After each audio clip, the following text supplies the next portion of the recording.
પ્રધાનમંત્રી નરેન્દ્ર મોદીનું જોર્ડનમાં પરંપરાગત સાંસ્કૃતિક આવકાર સાથે ભવ્ય સ્વાગત કરાયું. પ્રધાનમંત્રી નરેન્દ્ર મોદીની જોર્ડનની રાજધાની અમાનમાં પોતાની દ્વિદિવસીય દ્વિપક્ષીય મુલાકાત દરમિયાન હોટલ ખાતે પહોંચ્યા ત્યારે તેમનું ઉષ્માભર્યું પરંપરાગત સાંસ્કૃતિક સ્વાગત કરવામાં આવ્યું હતું.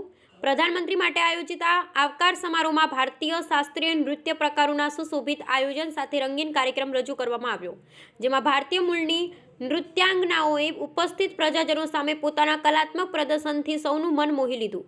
જોર્ડન પ્રવાસની આ શરૂઆત બંને દેશો વચ્ચેની સદભાવપૂર્ણ નજીકતા અને પ્રાચીન સાંસ્કૃતિક જોડાણના પ્રતીક તરીકે જોવામાં આવી રહી છે.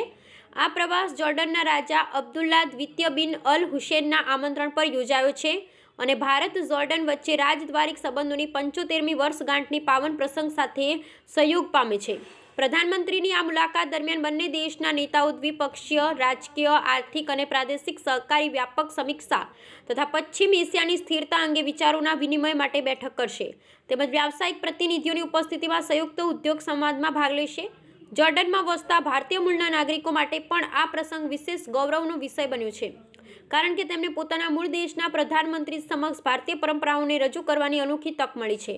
અમાનની હોટલમાં યોજાયેલા સાંસ્કૃતિક સ્વાગત કાર્યક્રમ બાદ પ્રધાનમંત્રી મોદીએ જોર્ડનની ભારત પ્રત્યેની સ્નેહસભર આવકાર ભાવના અને ત્યાંની ભારતીય સમુદાયની આત્મીયતા સ્નેહ બદલ ઋણાનુબંધ વ્યક્ત કર્યો છે. એમ માનવામાં આવી રહ્યું છે કે આ મુલાકાતથી દ્વિપક્ષીય, રાજદ્વારિક, આર્થિક તેમજ લોકસંપર્ક આધારિત જોડાણને નવી દિશા અને ગતિ મળશે અને બંને દેશો વચ્ચે પ્રાદેશિક તથા વૈશ્વિક મુદ્દા પર વધુ સઘન સહકારનો માર્ગ પ્રશસ્ત થશે.